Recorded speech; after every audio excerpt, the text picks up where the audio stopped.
Every time you're on the road, you're surrounded by lines.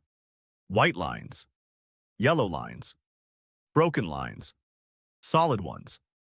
But here's the strange part. Most people follow them without actually knowing what they mean. You've seen them your entire life.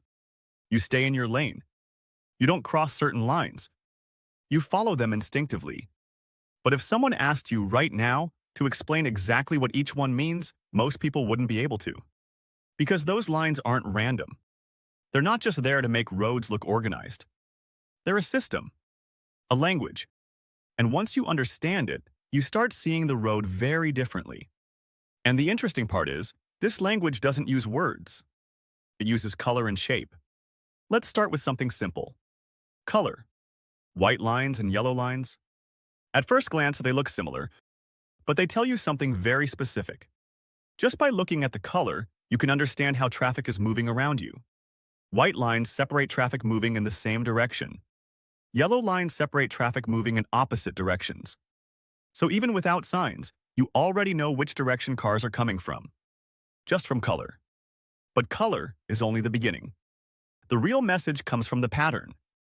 Now look at the type of line. Some are broken, some are solid. They might look like simple design choices, but they completely change what you're allowed to do. This is where the road starts giving you instructions. A broken line means you're allowed to cross it.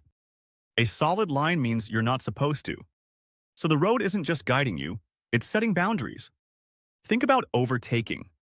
When you see a broken line, it's telling you the conditions are safe enough to pass. But when that line becomes solid, something has changed. Maybe visibility, maybe road conditions, maybe risk.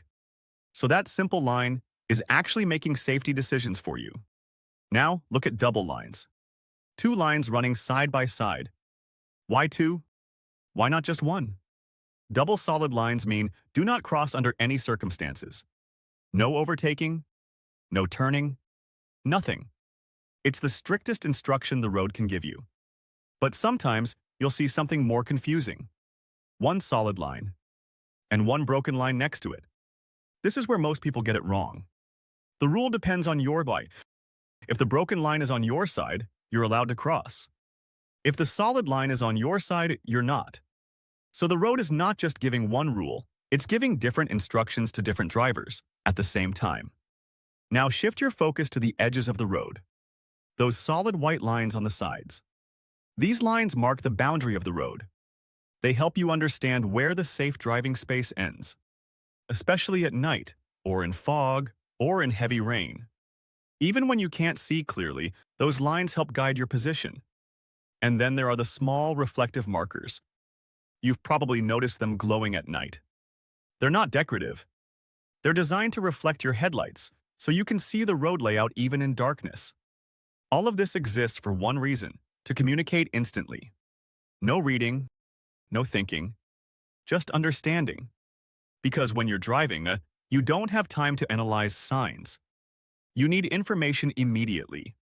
So instead of words, roads use patterns, colors, spacing, shapes, a system your brain learns over time without you even noticing. That's why you've been following these rules for years, even if you've never consciously thought about them. So every time you're on the road, son, you're not just driving, you're reading a language, one that's guiding your decisions every second. So next time you look at those lines, pause for a moment, because they're not just paint on the ground, they're instructions. And the real question is, how much of it were you actually aware of?